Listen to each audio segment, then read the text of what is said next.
বিসমিল্লাহির রহমানির রহিম। আসসালামু আলাইকুম। যে যেখানে আছেন দেশে বা দেশের বাইরে সবাইকে ধন্যবাদ জানিয়ে আমি আমার আজকের রেসিপিটা শুরু করতে যাচ্ছি। আমি আজকে আপনাদের মাঝে নতুন একটি রেসিপি নিয়ে হাজির হয়ে গেলাম। আজকের রেসিপি লাউ পাতা চপ বা বড়া।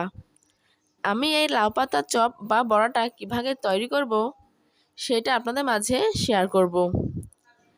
তাহলে এবার যা যাক আমি কীভাবে এই লাউ পাতা চপ বা বড়াটা তৈরি করব সেটা আপনাদের মাঝে শেয়ার করব। প্রথমে নিলাম এখানে আমি এক বাটি বেসন। আমি এখানে ছোট সাইজের বাটির এক বাটি বেসন নিয়েছি।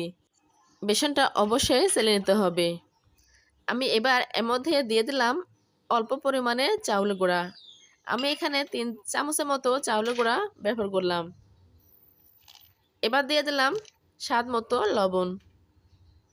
লবণটা হাফ চামচের মতো দিয়ে দিলাম।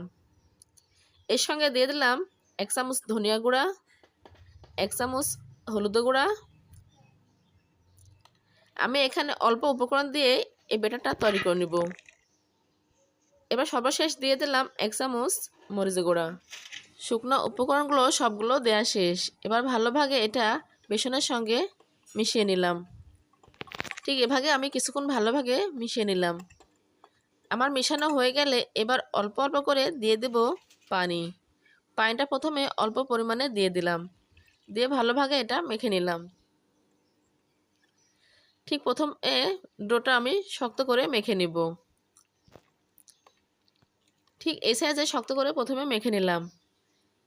এবার এখান থেকে অর্ধেকে কম আমি একটা বাটিতে উঠিয়ে নেব। এখানে আমি 2 থেকে 3 চামচের মতো ব্যাটার উঠিয়ে নিলাম। এই ব্যাটারটা আমার চপ বানাতে কাজে লাগবে। আমি ভিতরে যে লাউ পাতার পুর আছে সেই পুরটা এই ব্যাটারটা দিয়ে আমি দিয়ে দেব। আর অর্ধেকে বেশি যে ব্যাটারটা রাখলাম সেটা আমি পাতলা ড্র আকারে তৈরি করে নেব। আমার উঠানো শেষ। এবার আমি যে অর্ধেক বেশিটা রাখলাম তার মধ্যে দিয়ে দিলাম অল্প পরিমাণে পানি। পানিটা দিয়ে আমি আবারও ভালোভাবে পাতলা ব্যাটার তৈরি করে নিব। ঠিক যতক্ষণ না আমার পাতলা ব্যাটার পারফেক্ট ভাগে তৈরি হবে ঠিক সেভাগে পানিটা ব্যবহার করতে থাকবো অল্প অল্প করে। আমার ব্যাটারটা মাখানো প্রায় শেষ। এবার এই ব্যাটারের মধ্যে দিয়ে দেব হাফ চামচের মতো বেকিং পাউডার। বেকিং পাউডার দিয়ে আবারও ভালোভাবে ব্যাটারের সঙ্গে মিশিয়ে নিলাম। ঠিক এভাবে আমার ব্যাটারটা তৈরি করা হয়ে গেছে। এবার আমি আধা ঘন্টার জন্য এই ব্যাটারটা ঢেকে রেস্টে রেখে দিলাম। এবার চলে গেলাম লাউ পাতা উঠাতে। আমাদের পাশের বাড়ির চালাতে লাউ গাছ হয়েছে। দেখেন বন্ধুরা কতটা সুন্দর লাউ গাছ হয়েছে। ঠিক এখান থেকে আমি কিছু পাতা উঠাই নিব এই লাউ পাতার পাকোড়া বা চপটা বানানোর জন্য। এই লাউ পাতা মাথা থেকে আমি কচি পাতা উঠিয়ে নিলাম। এই কচি পাতা দিয়ে আজকে চপ বা পাকোড়া বানিয়ে আপনাদের সঙ্গে শেয়ার করব। এই কচি পাতা চপটা খেতে অনেক ভালো লাগে, বিকালে নাস্তার সঙ্গে বা দুপুরে গরম ভাতের সঙ্গে রাখলে এত কথাই নেই। মনে হয় একটা চপ দিয়ে এক থালা ভাত নিমিষেই খেয়ে নেই। এখন তো রমজান মাস, এই রমজান মাসে আমরা ইফতারিতেও রাখতে পারি। আমার লাউ পাতা উঠানো শেষ। আমি এখান থেকে অনেকগুলো লাউ পাতা উঠিয়ে নিলাম। দেখেন বন্ধুরা আমি 1 মুঠ লাউ পাতা উঠিয়ে নিলাম। আমি এবার এই লাউ পাতা থেকে লাউ পাতা একটা টুকরো নিয়ে বেছে নেব। প্রথমে আমি পিছনের অংশ থেকে শির থেকে সুন্দরভাবে শিরগুলো উঠে নিলাম। এভাবে আমি লাউ পাতাগুলো ভালোভাবে বেছে নিলাম। লাউ পাতাগুলো বাছা শেষ। এবার ভালোভাবে এটা পরিষ্কার করে ধুয়ে নেব। একটা করে লাউ পাতা নিয়ে সুন্দরভাবে পরিষ্কার করে নেব। আমার লাউ পাতাগুলো পরিষ্কার করা হয়ে গেছে। এখানে আমি 3 থেকে 4 বার পানি চেঞ্জ করে লাউ পাতাগুলো ধুয়ে নিলাম। এবার চলে আসলাম। আমি একটা করে লাউ পাতা শার্ট করে নিয়ে এখানে ব্যাটারটা দিয়ে লাউ পাতাটা ভাঁজ করে নেব। প্রথমে যে ব্যাটারটা তুলে রাখলাম সেই ব্যাটারটা এবার লাউ পাতাতে দিয়ে দিব। আমি লাউ পাতার মাঝখানে ব্যাটারটা অল্প পরিমাণে দিয়ে দিলাম। এটা পুর হিসাবে ব্যবহার করব। এবার সুন্দরভাবে এটা মেল করে নেব। দিয়ে 2 সাইড দিয়ে সুন্দরভাবে এটা ভাঁজ করে নেব। আমাদের নানি দাদিরা যেভাবে পান খেত, পানটা সাজাইতো, ঠিক সেভাবে পানের মতো সাজিয়ে এটা আমি শেপ দিয়ে নিব।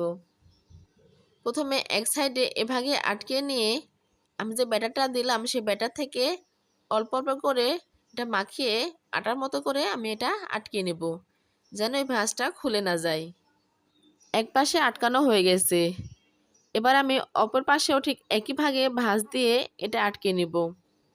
ঠিক প্রথমে যে ভাগে আমি ভাঁজ দিলাম, ভাঁজ দিয়ে উপরে ব্যাটারটা ভালোভাবে লাগিয়ে নিলাম। এটা ব্যাটারটা লাগালাম আটার কাজ করবে, ভাজার টাইমে এটা খুলে যাবে না। এটা খেতে খুবই মজা হয়। মজা হওয়ার কারণ আমি এটা পরলে পরলে লেয়ারটা দিয়ে দিলাম।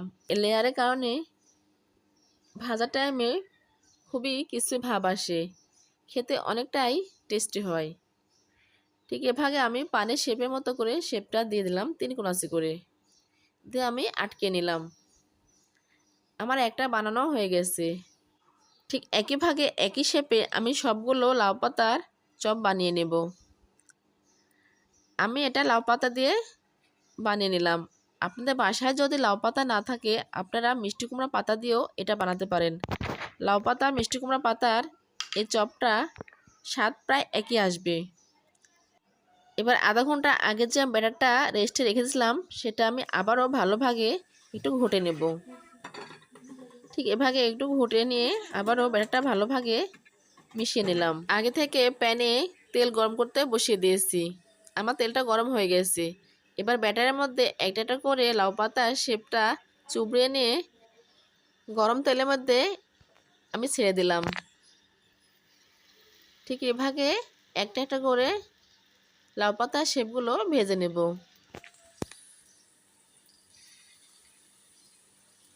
আমি এই প্যানে 3টা পরিমাণে শেপ দিলাম।